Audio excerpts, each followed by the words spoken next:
ആത്മഹത്യ ചെയ്യാനോ? മുഖം കഴുകാനല്ലേ?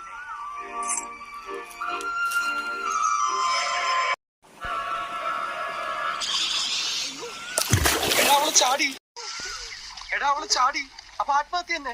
രക്ഷപ്പെട്ടു. അങ്ങനെയെങ്കിലും ഒന്ന് ഒഴിവായി കിട്ടുമല്ലോ. അവള് ചത്ത വീരപ്പക്കുറിപ്പ് നമ്മളെ വെറുതെ വിടും. അപ്പൊ രക്ഷിക്കണം. നീ ചാട്. എനിക്ക് നീന്താൻ അറിയില്ല. എനിക്ക് നീന്താൻ അറിയില്ല. അപ്പൊ പിന്നെ എന്ത് ചെയ്യും? നീന്താൻ അറിയുന്ന ആരെങ്കിലും ഞാൻ വിളിച്ചോണ്ട് വരാം. ഇനി ഒന്നും നോക്കാനില്ല. എന്റെ കൈ പിടിച്ചേ ഒരു നിമിഷം കണ്ണടച്ച് പ്രാർത്ഥിച്ചോ. എന്നിട്ട് 1 2 3 ഞാൻ പറയും. അപ്പൊ ഒറ്റച്ചാട്ടം. കൃഷ്ണ ഗുരുവായൂരപ്പ ഭഗവാനെ, കൃഷ്ണ കൃഷ്ണ മുകുന്ദ ജനാർദ്ദന, കൃഷ്ണ ഗോവിന്ദ നാരായണ ഹരേ. കണ്ടങ്ങിരിക്കും ജനങ്ങളെ, കണ്ടില്ലെന്ന് വരുത്തും. ഒന്ന് നിർത്ത്. ഇങ്ങനെ പ്രാർത്ഥിച്ചോണ്ടിരുന്ന പിന്നെ ചാടേണ്ടി വരില്ല. 1 2 3